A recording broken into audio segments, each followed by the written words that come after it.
This is Radar by nexxworks.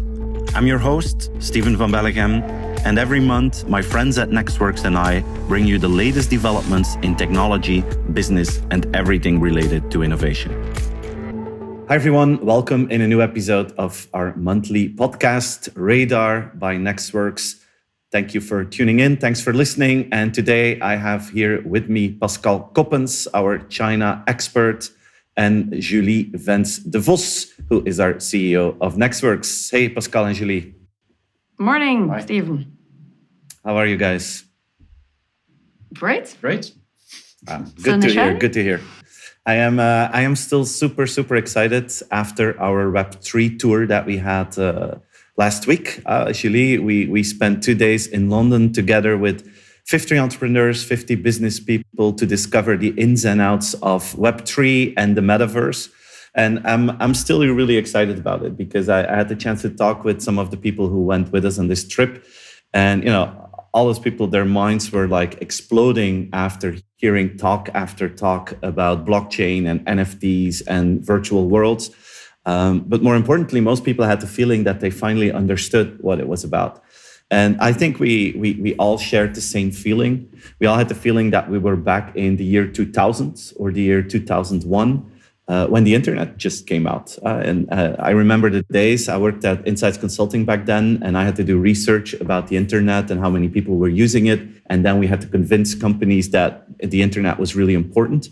But most people didn't understand its value. Most people were like, okay, that's for tech people. This is nothing for me. And now you have the exact same thing with blockchain, same thing with cryptocurrencies. And there are many similarities. The technology then was robust, but a little bit shaky. Today, the same goes for the metaverse, for VR, AR, same goes for blockchain. But you see that the amount of users is going up. People are seeing the possibilities. You see that the amount of applications are increasing. So even though that we're now in what they call a crypto winter after the big crash that we had in the value of NFTs and cryptocurrencies, more and more people are getting interested into all these technologies, and more money is flowing into the direction of Web3 and the Metaverse. So this is probably the time when we will look back in 2030 that we will look back at and say, this is when it really took off. So in our opinion, it's really crucial to understand what's going on.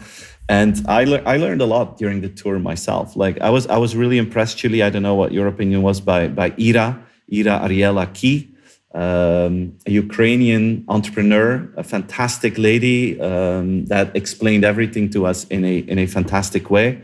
She owns a company called Zamna.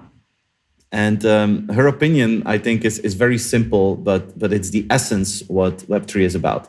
She told us that today there are too many solutions that are looking for a problem. There are too many people who think the technology is some sort of a religion and they don't look at the customer value. And, you know, I really enjoyed her opinion about that. And I think the product that she has with Zamna, the philosophy that she has, is very simple, but it brings value to the customer. Pascal, just to introduce you to the story of Zamna. When you go to the airport and you take a flight, what is the process that you always have to go to before you get on the plane? Well, before you get on the plane, you have to get your ticket, and then you have to board, and basically, you have to go through check-in and go through security gates, and that takes endless time. Endless time, and you have to show your passport every single time. You have to show your COVID stuff every single time. So you give all that information to the airline, then you get on the plane. And what does the airline do with that information? Nothing. They just throw the data back into the bin because it's too complex for them to, with all kind of regulations, to keep that data there so that next time you could just go through the gates without, re-entering all that information. And this is exactly what Zamna is solving.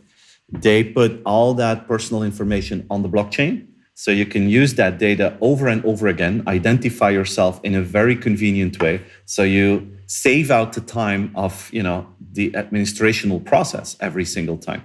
And I thought this was such a simple application of the blockchain, but with instant value for the customer. It's basically removing the friction of that administrational process. And it's those kind of tools that we're going to need, those kind of use cases that we're going to need to make sure that it really, really takes off. So I thought that was a really interesting part.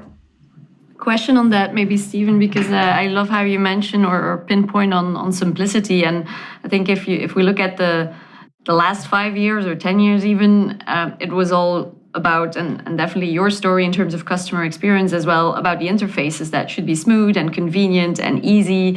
I think it was Feo Sicking as well in London who kind of pointed that out as one of the barriers still. Like, yes, numbers of users are increasing, but still it's pretty complicated if you don't know your way around. If you just want to get there, it's not straightforward yet. Is there anything that you envision for the next few years? What is going to happen in the interface of Web3? What would you bet on? Yeah, well, I think it's the pain point at this time. It's too complex. It's too abstract. It's very difficult to understand because most people who are explaining blockchain to others do it from a technology point of view. If I would explain that to my parents, for instance, who are in their early 70s, they don't have a clue what I'm talking about. So we need to simplify the way that we talk about it. We need to simplify the interfaces. I would bet on the metaverse, actually, Julie, to let blockchain really take off. I was thinking about it just before we recorded this podcast. If you look back to the internet, I mean, the internet started to grow around 2000, then we had the dot-com crisis. But it really took off when we had mobile devices that the internet was in our pocket and very easy to use in the most convenient way ever. That's when it really took off. And that's when people like my parents started to use the internet. I think we're going to see the same thing now with Web3. There are going to be all kind of very complex technical things happening with blockchain. But truth is, most people will not understand it unless you are part of a virtual world. If you are part of a virtual world, there's a big chance that you will buy virtual assets. There's a big chance that you will use virtual money to do things there. Maybe you will, and some people probably think, yeah, but that's youngsters that play games and they buy, new skins in Fortnite and those kind of things. I think that's one side of the story. Imagine, I always give the example of events. Like Coldplay is coming to Belgium this year. I have tickets for Coldplay. I'm very excited about that. But we needed to organize ourselves in an enormous way to get tickets. I mean, we were like 5 families with probably 20 computers figuring out how we would do it. I had more information about that concert of Coldplay than that Putin has about the war in Ukraine. I think that's the kind of preparations that you need to get tickets for Coldplay. But we succeeded. So that's the good news. Congrats. I'm very excited about it, as you can see. But there are 200,000 tickets that were sold, and there were 1.2 million people who wanted to get tickets. What if you create a virtual Coldplay world in the Koning Boudewijn Stadium, where the concert will happen, and you sell 1 million additional tickets, not for 100 euros per ticket, but maybe for 20, maybe 15, I don't know, and you make it a really cool experience, then people will have to spend money to get there. Coldplay will make maybe 10 or 15 or 20 million more in that virtual world. And then as an adult, you go to that concert and maybe you will buy a Coldplay t-shirt for your avatar and you will spend money there. So I think that those kind of metaverse applications will be easier to understand for the mass market. It will be more attractive for the mass market. And once you're in the virtual world, you will spend money. And before you know it, you're part of Web3, but we will just not call it Web3 anymore. We will call it, I bought fashion for my avatar. And no one will say, oh, you used the blockchain. It's like, we don't say we used this kind of internet technology. We just bought something. And I think that's the acceleration that we need. And that's the mix between, or that's where Web3 and Metaverse can really reinforce each other. That's my point of view. What do you think after those 2 days in London? Yeah, I agree on I think I would disagree on the metaverse. I think one of the questions is also indeed, you have metaverses, I would say, and you just have different virtual worlds which will complement our current world, as you just gave the Coldplay example. And I think on the more boring end or functional end, there are applications too. I mean, if you look into training, what it could do to just train somebody in a certain skill or something that they just handling a behavior that somebody should adopt. I'm thinking safety measures, for example. Those are things that if you do that in virtual reality, in virtual worlds, the adoption of that is just way higher than you just read a book. We recently had an inspiration program as well here in the Netherlands where we invited Numina. I think we talked about that earlier, but how they are designing in VR is just a totally different ball game when you do that in a virtual world. So I think there are many applications to think of, and as you mentioned, applications are rising. So we'll have to see how do we also find our way in the multitude of worlds that are being created, and how does that resonate back to the real world? I think it's fascinating to see how we're also, I mean, there's a generational thing here. I think in London, we were on the older end, I would say, and more experienced, I will say. But I think it would have been fascinating to have people or kids like 15, 25-year-olds in that same discussion as well, because I think it's a slide we've seen yesterday as well, like the number one go-to entertainment place for the different generations. For the boomers, it's, okay, we watch TV show in the evening and we tune up the TV. But for youngsters, that's just all about play. It's all about how can we make sure that, they just like that way more. And if the options to play, if the spaces to play increase and they get better and better and better, it's just a place where they will be. And the question is, how will the world adapt to that? So I think that's really fascinating to see how those worlds are complementary. I agree. And, one of the visits that I found really interesting was the visit to Christie's, the big auction house that we went to that actually started more than 200 years ago in London. They ignited the whole NFT hype, right? When his first 5,000 days of the internet were sold, it was at Christie's. A lot of the Boring Apes are being sold at Christie's. We actually saw a guy there who bought a Bored Ape. I think he paid $1.2 million for it. And we saw a picture of it. And we asked him, why is this one so expensive? And you know what he said, Pascal? I learned a lot about Bored Apes and why they are more expensive than others. And it's very clear. I can teach you which one you can buy. The one that he bought for 1.2 or 1.3, I don't remember, had lasers coming from its eyes, and it was smoking a joint. Okay. There you go. That's everything you need to know. If you want to have an expensive ape, go for the lasers and go for the joint, and preferably the combination of the two. That's worth a lot. But it was fascinating. We saw a lot of people are laughing with NFTs and digital art, but we saw some really beautiful things that were created in a digital world that are worth a lot. And basically that was the message that we heard. You need to go for real art by real artists, and then it's going to be as valuable, as real art, but then just in a digital way. Or you need to have real value. There needs to be a smart contract underneath it that brings a lot of value. I don't know if you guys have been following it this week, but there was the VCon conference in the US organized by Gary Vaynerchuk, linked back to his NFTs. So he sold a bunch of NFTs earlier this year. A lot of money was paid for that, and a lot of people were like, they're just silly drawings by Gary Vaynerchuk, and they minimized it. You get access to a conference. But if you look at the conference that he organized, it was with Pharrell, it was with Snoop Dogg, it was with all these A-star celebrities coming to the show for 3 or 4 days in a row, getting top-notch content with 10,000 people who were part of that community. If you saw the footage, it was amazing. And that is real unique value that you can only get if you are the owner of an NFT of VCon, of Gary Vaynerchuk, his collection. So bringing real value or real art, I think, is the only way forward. So that's and because of that, 99% of the cases and the NFT examples become a total failure and lose value, with the flagship example, of course, of the tweet of Jack Dorsey that is now worth peanuts and was once sold for $2.8 million. And maybe the most fun thing that we've seen, Julie, you know what I'm going to talk about right now, right? We had different virtual worlds. You already mentioned it. We saw like Cosmos X, which is a new virtual world that will be launched pretty soon.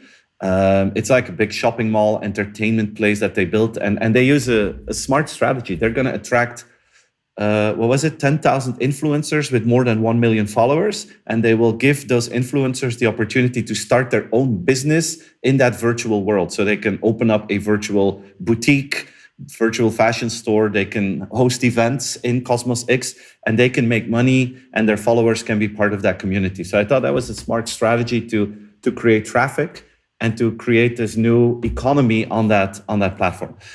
But the best new virtual world that we've seen, it's going to be launched in a few days. Maybe it's already launched when this podcast is being published, is the Petaverse, a metaverse for pets. And I mean, Pascal, we've seen videos. Pascal is clearly impressed. When I hear pet, I think about something else. It's like no. It's really cats and dogs in the metaverse. It's a dream coming true for me personally, because my children have been nagging for a dog for years now. We're always pushing them back. Now my problem is completely solved, because I'm going to send them to the Petaverse. They can choose their own puppy or multiple puppies. They can choose a cat. And then that cat can virtually walk around in our house and they can play with it. It's like the Tamagotchi 2.0. And I thought it was a brilliant idea. Why didn't we come up with that? If you have something with pets, I'm sure it's a gold mine that they have there. So that was really cool, Julie. Yeah, it was cool. But besides, there were mixed feelings, but it was cool. I think I'm in the excitement part. Yeah, that's just nuancing things a bit, but go with the enthusiasm, I would say. But I think what's smart on that, it's on a family level. I mean, if your kids indeed become a huge fan of their dog or their cat, or I don't know. I mean, it brings a family together, and it might be a boundary spanner, let's say, for younger people who invite their parents to experience, the Petaverse together, and maybe that's an entry point to metaverse worlds. I don't know. Yeah, so absolutely. It might be a smart entry point. I'm gonna try it out. I want to have my virtual dog on my shoulder here. Yeah. Yeah. Which one are you going to? The good thing about that is that your dog or cat won't get overweight, and you don't have to go to the vet and spend maybe hundreds of dollars to actually make it all happen, because you can just give candy without overweight. So I think this is interesting. That's a good concept. That's a good concept. Yeah, but be careful, because a lot of these applications are. You have the shoe example. Isn't Steppen, where I mean your shoes also got worn out, and then you have to buy new ones if you have X calamus. So I mean, maybe there's another business for veterinarians. There is in the Petaverse. And that brings me to my conclusion. There are a lot of opportunities, a lot of things will happen, but maybe in the short run, the biggest impact for businesses will be on the HR perspective. In the US, they're suffering from the Great Resignation. I was listening to Gary Vaynerchuk this week on his conference, and he said there's the Great Resignation, but there's the never apply in the first place generation coming in. There are so many people that have so many options now. If you hear about the possibilities that the new creator economy brings, I mean, they can start with NFTs. They can start, you can become a vet in the Petaverse. And it sounds silly, but those kind of businesses will rise. You can become an event host. You can become a real estate agent in the metaverse. So this new phase of the internet brings so many options for people that I think a lot of young people will say, I don't want to work for a big bank or a big telco anymore. I want to have a relaxed, good life. I'm going to make some money that is just enough to have a normal, good life, thanks to these new technologies. And it's not so far off. It looks like this is something that happens somewhere far away from you. But during our tour, Julie, we had someone on board, one of our entrepreneurs, and he told me, he said, my brother, who's 28 or something, he quit his job, and he's now a professional NFT trader. And he does that like for 2 or 3 hours a day. And the rest of the time, he's just doing his hobbies, relaxing, doing the things that he wants to do with his life. And he's making enough money with the 2-hour trading to have a normal, decent life. And he doesn't have to listen to a boss. There's no, negative energy that a corporate environment sometimes brings or brought to him. So this is going to be interesting. If all these people are a part of that group, imagine that only 10% or 15% of the potential talent chooses one of these new options. I mean, the war for talent is going to be something totally else then. And Julia, I know that you have a strong opinion about that as well. Yeah, as always. But you're right. I think the example, it's not only people of 28. I was having lunch with somebody in the FMCG industry, and they said a similar example. Like we had a great operator, talented, 40 plus, and he just quit the job. I made Bitcoin. I'm going to go on a world trip. And I like those types of examples are coming up. But it's like for companies, it's like, what? You're just going to leave your job and do that? And I think those are the maybe anecdotal examples that show that something is coming. But I think my favorite quote of the full London trip was the guy from Preloaded who said, a VR literate generation is coming.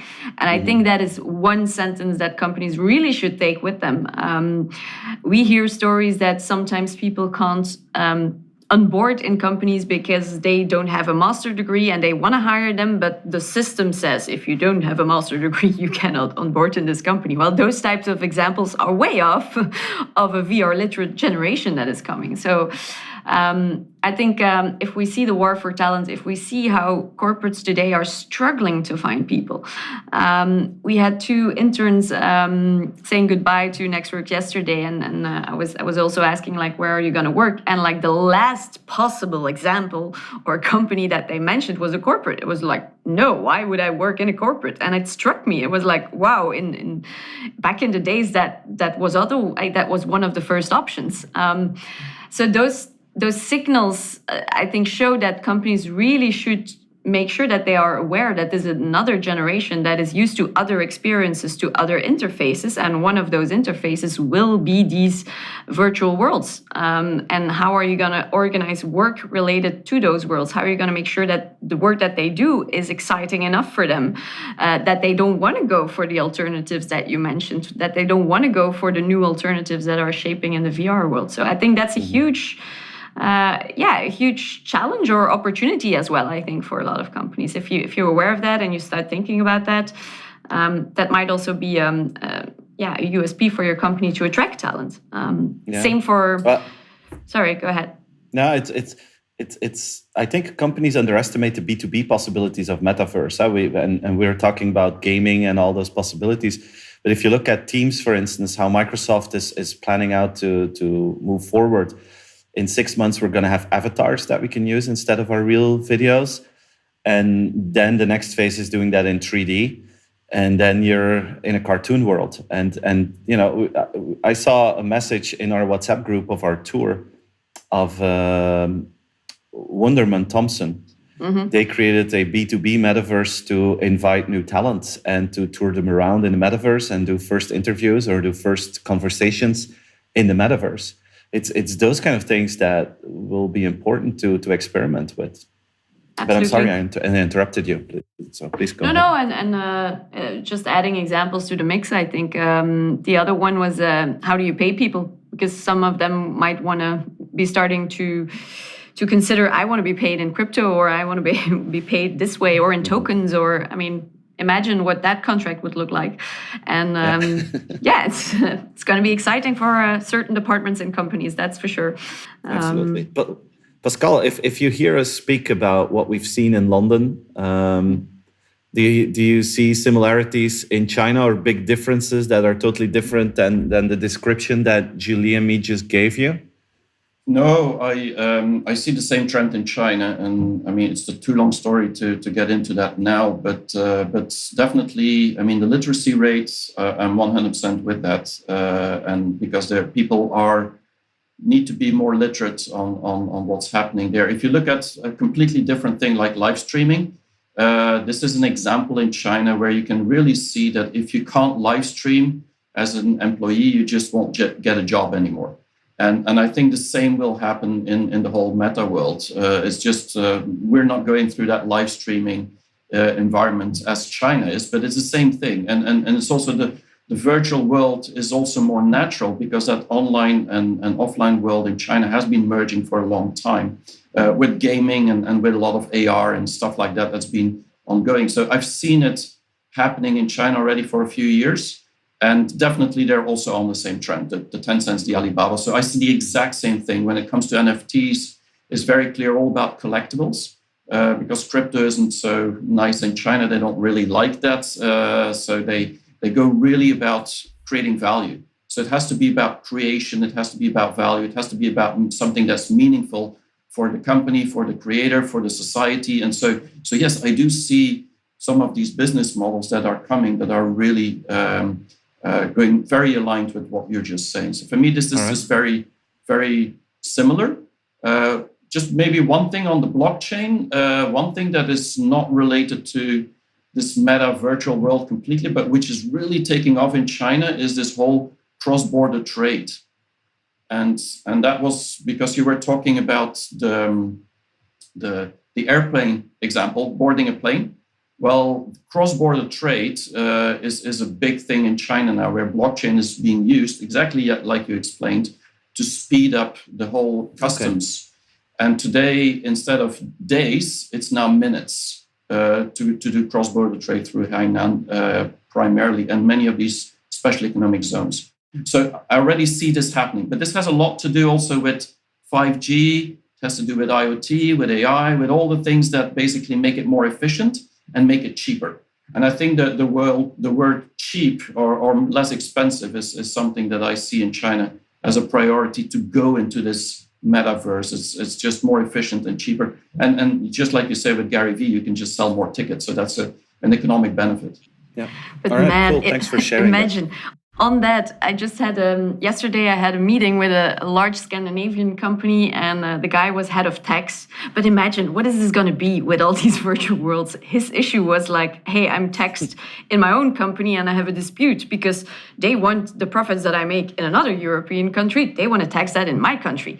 Oh my God, this is going to be fascinating in the next couple of years. So their job's going to be really, really interesting. Absolutely. So hey, before we, that's a great anecdote. And before we jump to the next topic, just a small commercial message in between. If you also get excited about Metaverse and you wanna learn more, we're going with nexxworks to Paris in November on a 2-day trip to learn everything there is to know about the metaverse and the opportunities that we see there. And we're going to talk with all the experts that we can find in Paris on that 2-day trip. So if you want to join us, just send me or Julie or Pascal a message, talk to the nexxworks people, and we would be thrilled if you can join us to this trip in Paris in November.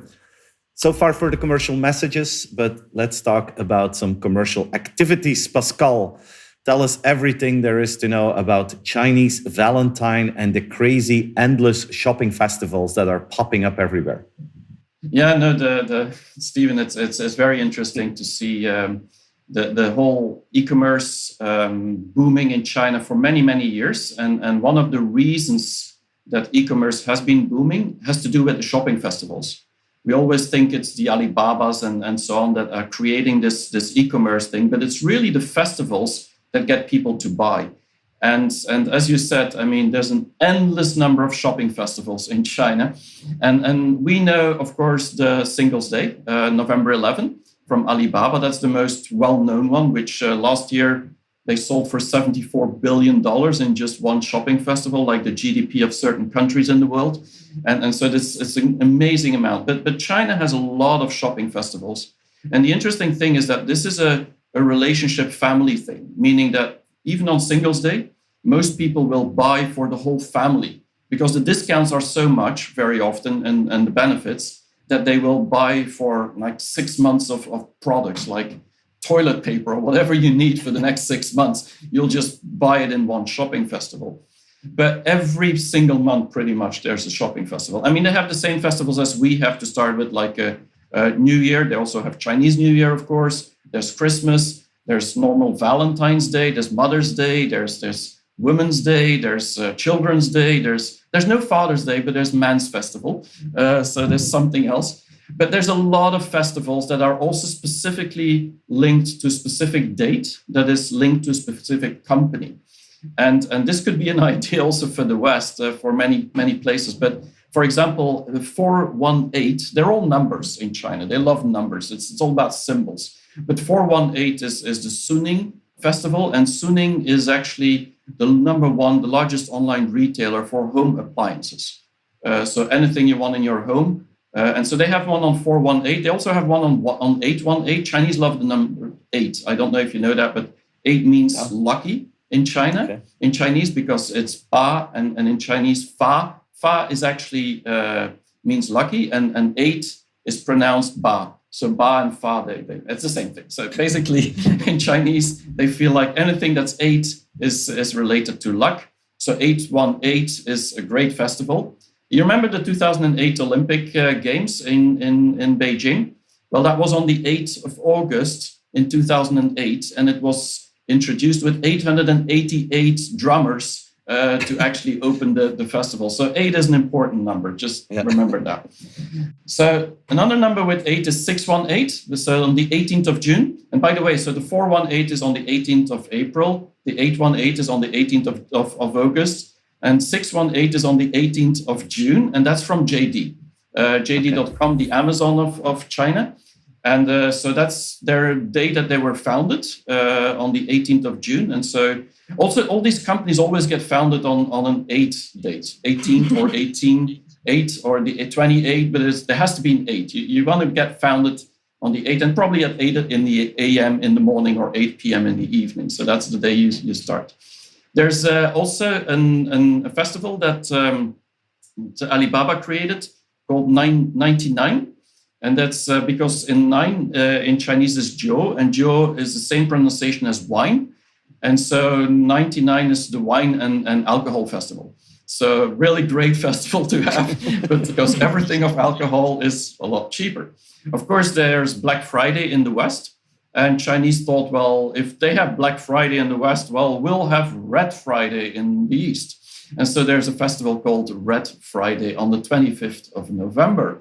And so you see, every month there's pretty much a festival. Are there any days without a shopping festival? Oh, well, not many, because usually these festivals is on one day.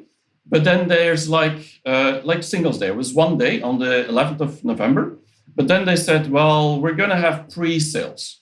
And so they started like a week in advance, and now it's like 2 weeks in advance. So these festivals go one into the other because there's like pre-sales of the festival of that one day. And so, yes, there's not too many days left in the year anymore for festivals in China.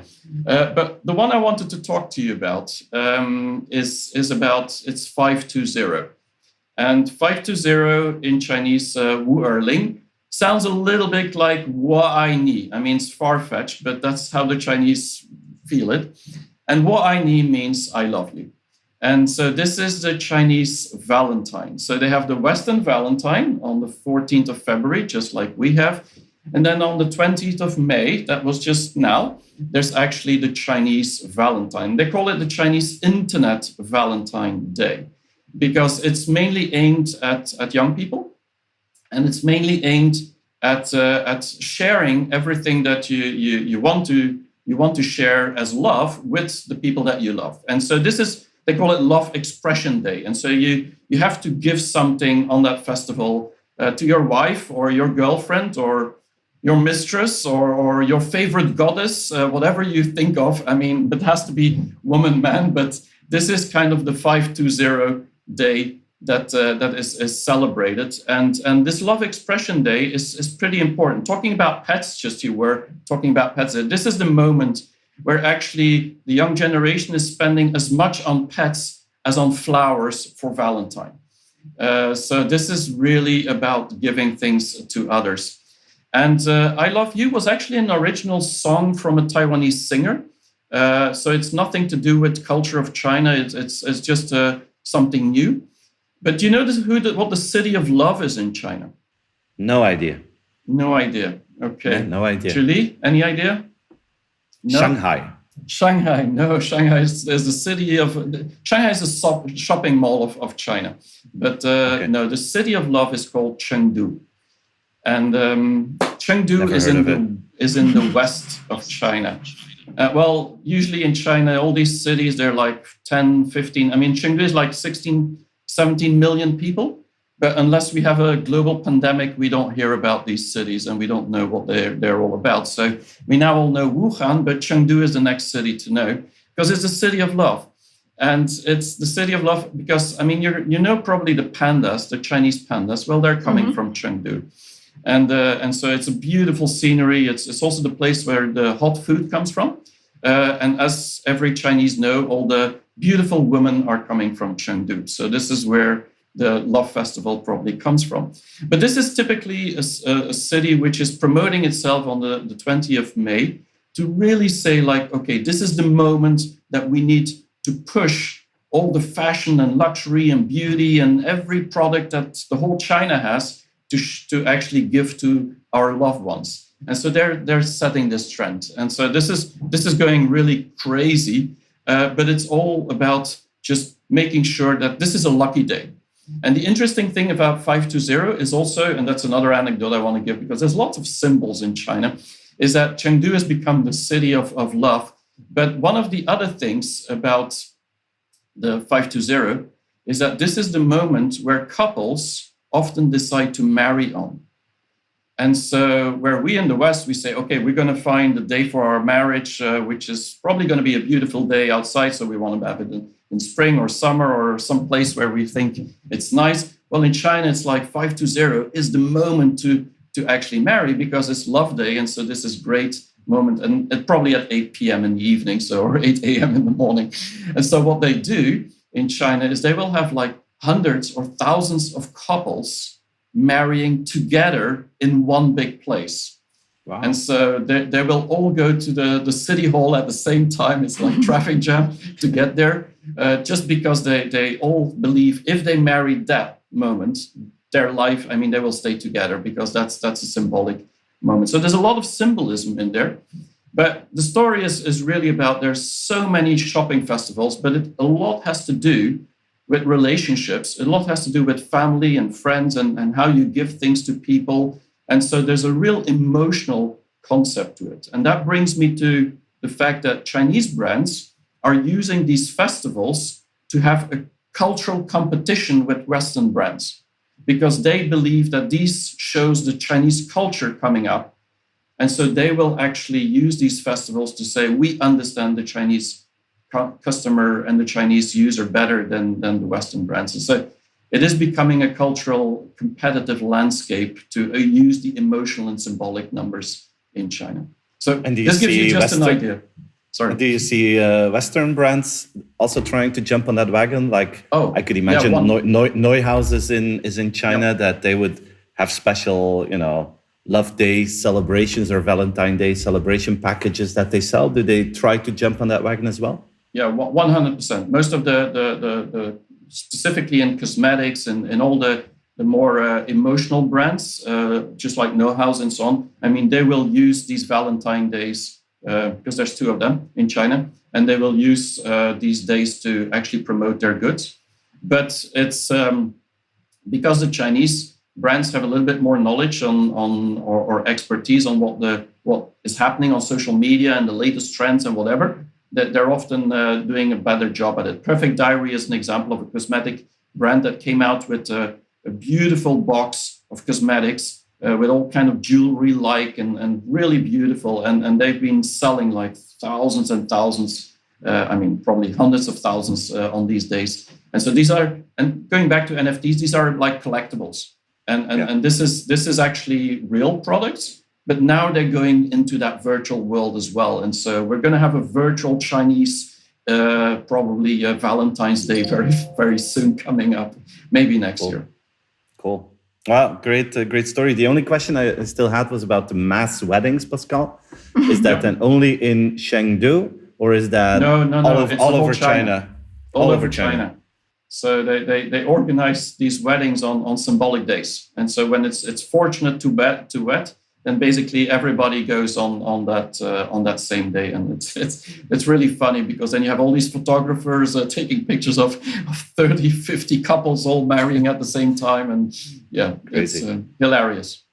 Yeah, fantastic. I hope that we were going to do a tour once in the week of May 20th, that we can do that as some sort of a cultural attraction, that we can go and take pictures. That would be really, really cool.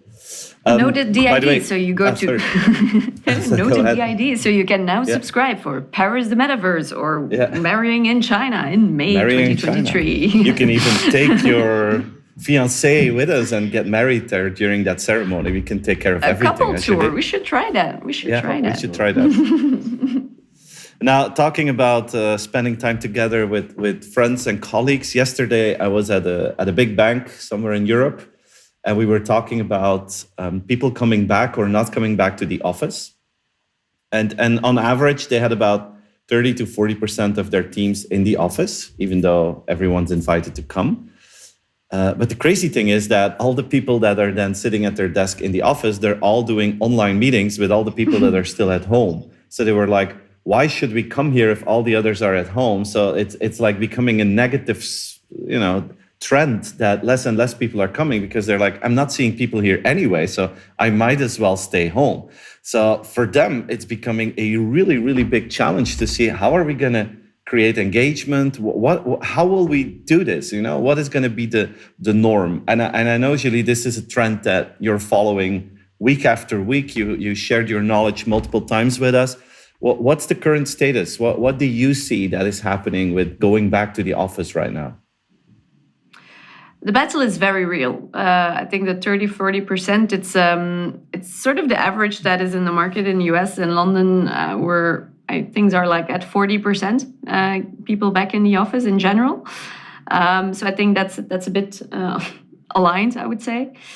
But then, indeed, the question is, these are likely the people who want to get back to the office. So what about the next percentages? I read an article where they called it the resistance army. So that might be another ball game to get the next ones in. And I stick to the question, like, is it really necessary, of course, to get everybody back in? I hear your point. It's not the idea of being in virtual meetings at work all the time. Then of course, you don't want to go back to work then. But there was a great article this month in Bloomberg about the going back to the office war, I would say, was the title. And it was all about the meaning of work. I mean, why do you want to be there, not to be in virtual meetings? So it, again, is not about getting free food or a free concert of Coldplay and then getting back. It's about how do you make sure that being at work is really valuable enough. And I'm afraid the answer is just not black and white. It's not going back or not going back. It's how do we create a world where both worlds can work together. If we look at the prior conversation about virtual worlds, metaverses, we will have to deal with different places where people work. So the question is not how do we get everybody back in one place. The question is how do we get everybody aligned for a shared purpose, a shared value that everybody is excited about. And likely that's not the table and not the chairs that are next to that table. It's got to be more exciting than that. And I loved how the Bloomberg article also pointed to the numbers of restaurants visits, for example. They were at 90%. So it's not because people don't get back to work that they don't see each other to have lunch together or to do events together. So yeah, to Pascal's point, in China on the customer side, on building certain symbolic moments, certain rituals, certain relationship-driven moments, I think that's really something that companies should start thinking about as well. And now it remains a very functional discussion on we should have people back in so many days or so many days. And it remains a penguin game. You have companies like JP Morgan and Goldman Sachs who say we have to get back, we have to have people back in the office, and they do everything to make that work. And there's like the carrots, as I said, free food, free concert, exceptional things. And then you have the stick. If you don't come back to the office again, then you will have a decrease of your salary or something. Another term is the Zoom ceiling. Is it going to hurt your career if you're not coming back? But question is, will people care if they can have a career in different worlds as well? So not sure whether they will win the war as that. And on the other side, you have the opportunists. You have a company like Coinbase or Salesforce who are just not finding enough people to hire in general. So they just really hire remote to make sure that they at least have the numbers to fill in their vacancies. So it's fascinating to see how companies actually position themselves in that. And I think it's important for companies to think about the longer term and how do they want to remain relevant on the emotional, meaningful side for people. That is a different question, and it's not related to being at your desk. It's about who you are for people and why their work would be meaningful for them. So, yeah, it remains a fascinating place, and the carrot and stick games are all over, I think. I'm not sure whether you guys seen other examples at customers that confirm that. I see the issue, and I fully agree. The question I had, and I don't know if we already have the answer, but are there examples of companies somewhere in the world where people are, let's say, fully remote or for a big part of their job remote, but that people still feel really connected and engaged with the employer? And what do they do to make that happen? Do we know companies that we work with that are like that? It's I think it's too soon to tell. I think this is the time that companies are making the new strategy for that, of course. I think to the first part, are there companies who are working remotely completely? I think absolutely. We know a lot of them who just say, just work wherever you want. I think the stories we need is how can we talk to the people who work there and hear from them why they love that brand, why they love that company so much to work for. But another thing, isn't the company going to be like brands in the future? You also don't love one brand. You love different brands. So you might be, as an employee, be somebody who works for different companies, like you like different brands. So in general, there are lots of small examples to share, I think, but like more a holistic strategy, I think it will take a few years to see how that impacts retention, for example. Maybe a strange comparison, but maybe companies have to look at the success rate of the big days of religion or soccer. Usually we always like to use examples from soccer because you are connected with a soccer team or you are connected with the religion, but you don't work for them. But there is this ritual that you go to.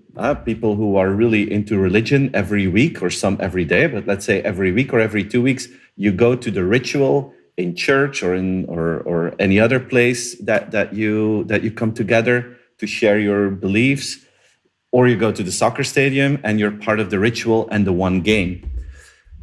Maybe companies can learn from that. What if you feel that connectivity and you don't come back for, it doesn't matter where you work, but you create the ritual to make sure that people feel connected to the mission.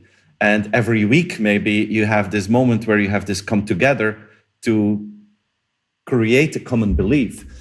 I think this is something that companies don't do at this time. You come to work and it's, there's no benefit, or the benefit is not big enough. It's no celebration of your beliefs. If a company has a beliefs, I think you need to celebrate it and bring people together for that common reason and experience that together. And then you go back and you do your job, wherever you want to do it. Maybe that could be an interesting case to see what can we learn from soccer teams, what can we learn from religion, and use that in a remote working space. Yeah, I love that. And on the other side, it's not that new. Rituals, creating relationships, creating a shared purpose. That's part of corporate culture and about companies who have success since years. Those are the companies who succeed. The question is, how do you organize that in a world which is remote as well, fully remote or partly remote? I think that's the big challenge. How do you make sure that those connections still happen? How do you reach those people that are not feeling connected? And how do you know? Because if they're at the office, of course, it's easier. But I think that's one of the big questions. And on that purpose level, I think that is something that is definitely increasing in relevance for people.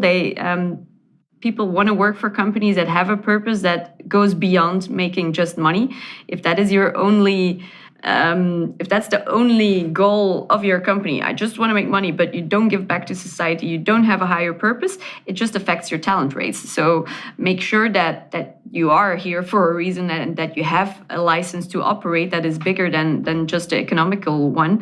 I think one example there is Ørsted. It's a Danish company. And they were what we could say the blackest company that you can imagine. They sold oil and gas and all the dirty energy stuff. And they decided this is not going to work in the future. So we're going to become the greenest energy company, the greenest renewable energy company in the world. And they're completely shifted to wind energy right now. So imagine 7,000 people who just from one day to the other have to change business.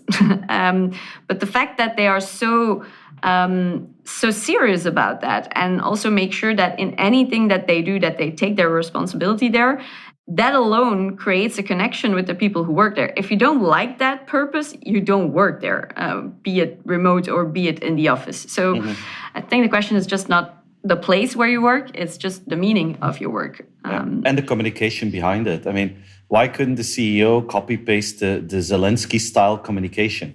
Every day you take your phone, and every day he has a motivational speech that is very well prepared, that is very motivational, that is on what is happening in the world, where he's trying to influence others.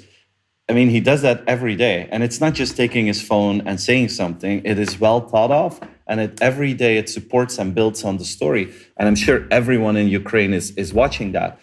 Can you create that kind of communication style as well? That every day you talk about your purpose, and not during this once a year, annual employee conference. It's a continuous flow. A big part. Go ahead. I just believe that, because when you're talking about Zelensky, I think the one thing is also the struggle that is happening. And I think that brings me to the relationship. And so it's maybe a long jump to Huawei, but I just want to show that when companies believe that they're under attack and the relationship is very strong, actually, that also creates a purpose. The purpose is actually surviving. And this is something that I see in China happening a lot within the relationship culture, is that it's much more about personal and business is intertwined, because you feel you have to stick together in order to survive in that future. And I think now we're all having to think about that survival of our future, of every company, every organization from now on. But we aren't used to do that. While in many places like China, which I've experienced, it's more natural because they had this competitive environment, which was cutthroat. And so today it's very different. But I do believe that this relationship, and so it's not so much in China, for example, working for a company than working for a boss. It's more about who is your boss, who's your employer, who's the person that really is going to help me with my future, with my purpose, with what I want in life. And if he gets it, then I want to do a lot for that boss, and that boss will do a lot for me. And so I think what we're missing maybe a little bit, is one side, like you said, the soccer and religion and the bigger purpose and having some rituals to work towards, but also to have the glue together of people because they actually like each other and they like to work with each other. And I think that's something that we can learn something from China, regardless of what we think about the organizations. Because in the leadership of China, it's all about the family. So you become a family member of the company, and that is, I think, the combination will be very interesting. So I'm a big believer in both the purpose as well as sticking everybody. Everybody has to stick together more as a family, and so the business.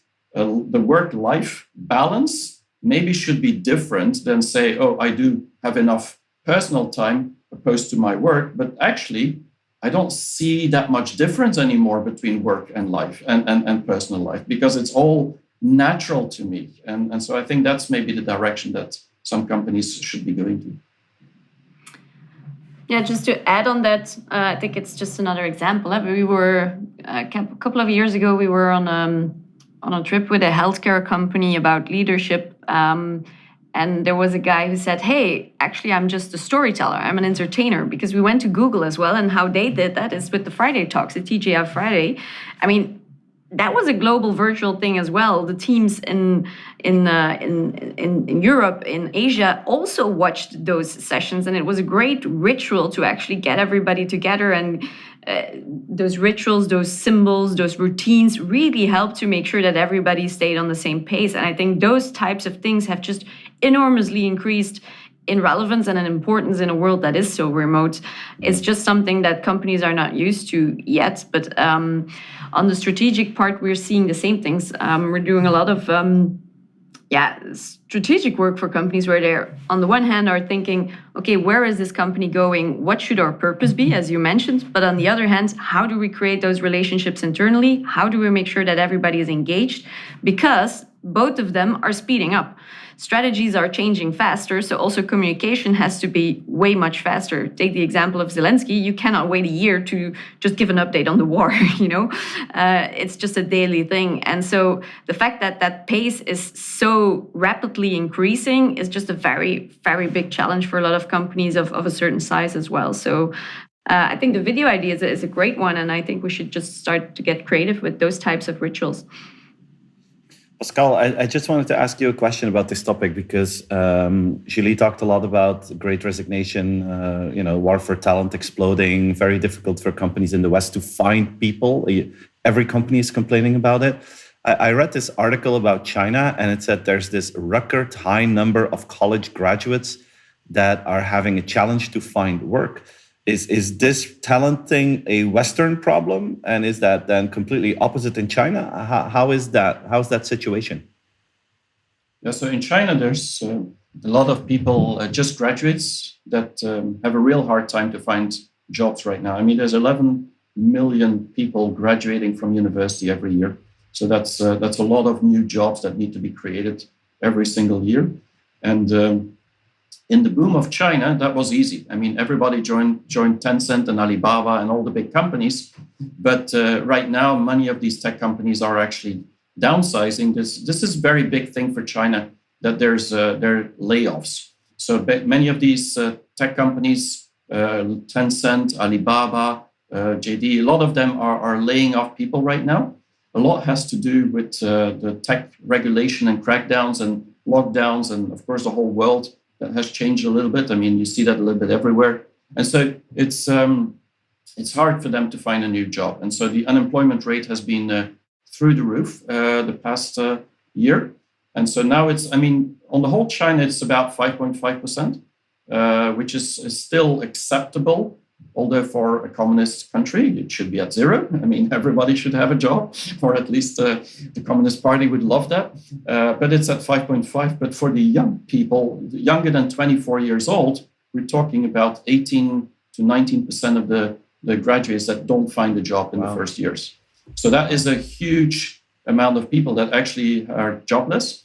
And so China's really concerned about that. And one of the reasons is that Chinese, and this is typically for Chinese companies, they don't like to train just graduates. Why? Because if you train people, they will get trained, and then 2 years later, they will go to another company and use that to get more money. And so a lot of companies in the past have said, yeah, we're training for our competitors. And so they don't like to have just graduates because that is actually the investment they have to do, except if they need more people.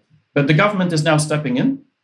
And many of the local governments are starting to help, give incentives. So if you start your company as a fresh graduate, you will get some money to start your own company. But it's also now they're after, Chinese are always like, okay, let's solve this easy. We're going to create 1 million internships this year in state-owned enterprises. And so all the fresh graduates who haven't gotten experience, they can just start and they'll get paid something. And so the basics, so they'll get experience for 2 years. So it's again on a scale basis. But these are things that work maybe temporarily, but systemically, China really has a problem that they need to give opportunity to fresh graduates.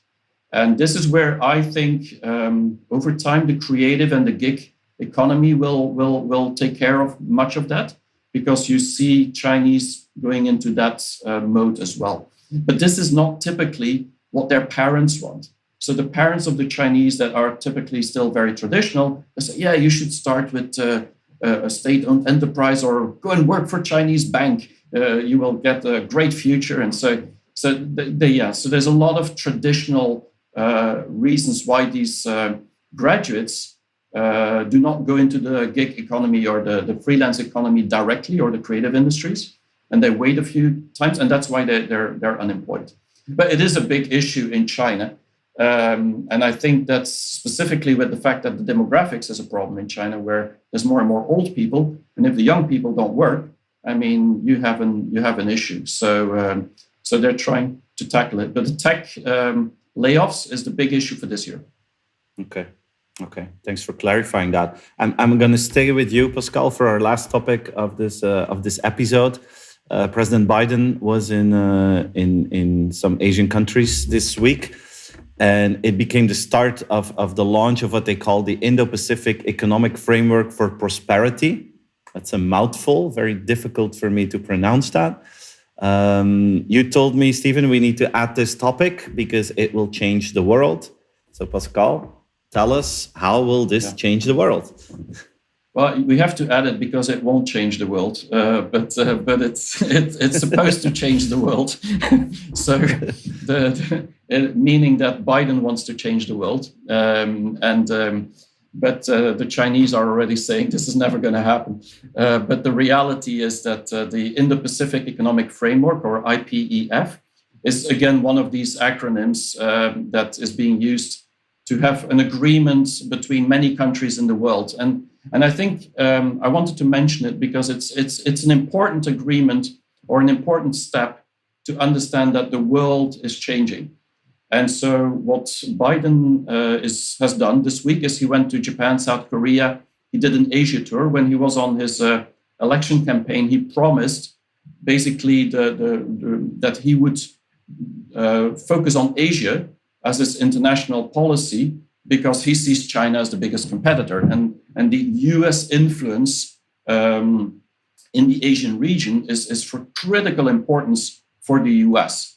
And so they feel that China and the US are the two big powers that are trying to get as much as possible countries to work with them in the Asian region. And so Asia will also be the biggest growth market in the next 30 years. I mean, it's with India and China, it's almost 50% of the GDP of the world that is coming from Asia very soon. So it's the pivot to Asia is what Biden is always talking about. But because of the war in Ukraine, he was delayed with a lot of these plans to actually focus on Asia. And so he's trying to do that again. And so the IPEF, without going into too much detail, because that would be too long, is a new framework, but it's not a trade agreement. And this is interesting because everybody expects that, America is a huge market. And so if you give like less tariffs for importing into the US, then you can have a multilateral deals with other countries. And so this could be a big trade agreement. But there's already many trade agreements. Obama tried to do one a long time ago with the TPP. I don't know if you heard about the Trans-Pacific Partnership. And this was this big, every Southeast Asian country working together economically, except China. They were not allowed to get into that TPP. That was the Obama and Clinton direction. And so it was really about Hillary Clinton. And this was really about basically excluding China. But then Trump, the first thing he did when he took office was say, I'm not going to be part of that TPP. I'm out. The America, we don't want to be joining that. And so, because he likes bilateral deals instead of multilateral deals. And so China saw its opportunity to then create the CPTPP, or it created the CTPPP. So a lot of acronyms, but basically it's a comprehensive Trans-Pacific Partnership, which China is now part of. And so it's the same countries, but with China and without the US. And so Biden wanted to get back in there. Maybe he will, but it's difficult because all these agreements have already been set on trade. And then there's the RCEP, to give you another acronym, the Regional Comprehensive Economic Partnership. I mean, we all love acronyms, but the reality is that this is all about creating business in a more easy way between countries in the Asian region. And so there's a lot of these partnerships. But Biden wants to do something, but he can't so easily, and he probably won't get Congress to approve another trade agreement because we don't know what's going to happen with the midterms in November, so maybe he won't have the support of the Congress. So he's been creating this IPEF. To conclude a little bit, this is like as many countries as he can get. So it was in Japan that it was in Tokyo. It was launched by the Prime Minister of Japan, Kishida, and then the Prime Minister of India, Modi. They were present, and then there was like 10 other countries, the usual suspect, Australia, Singapore, New Zealand. But then there was many Asia-Pacific countries also joining. like Vietnam, Philippines, Malaysia, and so on. So it's like 13 countries right now, and there might be more adding.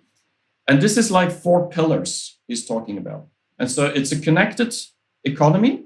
Digital democracy is what they call it, because they don't want non-democratic countries. So it's very clearly the IPEF is against China. This is to not have China being part of this new world. And so that's why it's important. Biden is trying to create this democratic partnership between countries, where certain countries like Russia, of course, and China would be excluded. It's also talked about, second pillar is a resilient economy that's about supply chains. And because this is a big issue, I mean, everybody's stuck right now. And so how can we improve supply chains? There's a clean economy pillar, which is all about infrastructure and carbon or decarbonization. And then there's a fair economy pillar, which is about anti-corruption, tax, and so on. And so the interesting thing is there's like 4 pillars, and any country in Asia can choose which pillar of the framework they want to work on, but then they have to stick to the agreements of that pillar. And so what he's trying to do right now, and that's why China says this will never work, is he's trying to say, well, we want as many countries as possible to work with the US, but because we know if we make it too complex, nobody's going to join. So you can just pick whatever cherry you want and whatever preference you want, and we'll work with you on that. But then at least we have this communication. I think the most important change might be on the digital part, because this is a lot to do with standards and norms. And so you could see actually the US together with Asian countries creating standards, which are global standards, which China would not be included in. And that could change a lot. Think about 6G coming up. So by the way, China announced 6G will be available in 2030. And so Huawei is ready for it. And the government has already made commitment that they will have full 6G available for the metaverse in 2030. So let's prepare for that. So that's all fine. But this standard, if there's any difference with the global standard, there's going to be a whole different world. So, but this is what it's about. And it's really about restoring the US economic leadership in Asia. And so Biden is really focused on that. And he's trying every possible way to make that happen. Of course, the Chinese are quite upset about this. And they're saying, so the foreign minister already said, this is doomed to fail. I mean, it's never going to work because there's no trade agreement. I mean, Chinese think in economic terms. So if there's no money benefit, why would people join? Of course, I'm not so sure about that. But the whole idea is that that they're trying now to use new agreements to basically create a new, I would say, partnership of countries that are, simply said, democratic from the US point of view, and excluding the big regions which are more linked to China or more linked to authoritarian regimes. And so, although it sounds like probably not going to happen, or it will take like forever, and then if Trump is back in office, he might not join it again, and so nobody knows what's going to happen. The reality is it's creating a new mindset of you either with us or you're without us. And the interesting thing about this framework, one last thing, is that it's called the Indo-Pacific Economic Framework. And so whenever you hear the word Indo-Pacific, as opposed to Asia-Pacific, it means China's not included. And so Indo-Pacific is the new word that has been used for a couple of years. Trump started it to basically say this is the Indian Ocean with the Pacific Ocean. And it's so India is included, but they focus on India to exclude China. And so this word is simply explaining like this is the new world in Asia, excluding China. And so you're seeing this double world actually starting to happen. Even on NATO, totally different subject, you now see that NATO, which is very much related to defending, the transatlantic area, Europe and the US, is now having 2 new members in the cyber NATO, which is Japan and South Korea. And so it's going global, this thing. And this is why I think it's important to see this, because on many aspects, even on quantum now, America, France, Germany, Japan, South Korea, they're all working together. And so you're seeing that there's a double world happening on technology collaboration, on standards collaboration, on security collaboration. And so this means that there's actually a double world starting to be created. And this IPDF is another example of how this is happening. And so, yeah, it's I think personally, from a global technology development point of view, this is actually not good because we're starting to split the world in two. And Pascal, that's why the importance. Pascal, how difficult is it for countries like, take Thailand or Vietnam or India, to go along with this proposition of the US and then basically choosing sides? How difficult is that for those Asian countries?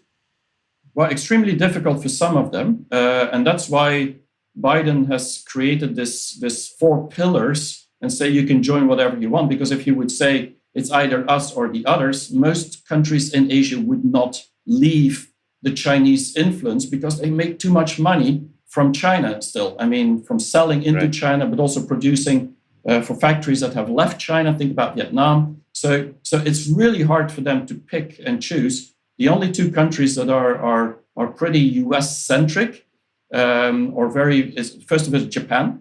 But Japan is also making a lot of money in China, but they're like very strongly US related. That has to do with their history, also because they weren't allowed a military after the Second World War. And so they're stuck to the American defense mechanism.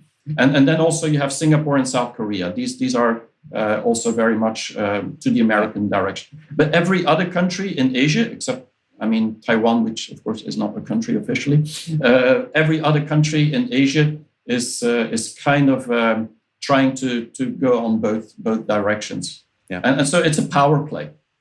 Yeah. All right. Well, very interesting. Thanks for sharing that. Shirley, you wanted to say something? Yeah, you just struck me with the word quantum. I think if our point is that the future is speeding up, I think that was just an anecdote from London as well. Like we had that speaker who said, what is your post-quantum security strategy? And if you don't have one, are you planning it yet? And I just thought of it, we have to share that with our audience as well. So just to show, like, these are the things we should be busy with. Post-quantum cryptography or something like that. We miss Peter now to explain that in the greatest detail because it was over our heads. But that was my point was it's speeding up. It's speeding up. It's speeding up. Well, that's a beautiful way to end this episode. Pascal, Julie, thanks for sharing your knowledge and anecdotes. I had a great time listening to everything you had to say. Thanks to our audience for tuning in. If you enjoyed this episode, please give us a review on your favorite podcast channel. Share it, talk about this podcast with your colleagues and your friends. If you just share it with 1 or 2 people, you make our day. So thanks for tuning in, and we'll see you next month for a new episode of Radar by nexxworks. Thanks for listening. Bye. See you next month. Thanks for listening to Radar by nexxworks. If you enjoyed the show, please tell your friends and colleagues about it. And don't forget to give us a review score, which really helps to boost this podcast. We'll be back with a new episode of Radar next month. Meanwhile, to stay in touch, please follow our podcast and go to our website, nexxworks.com, to subscribe to our newsletter. Take care.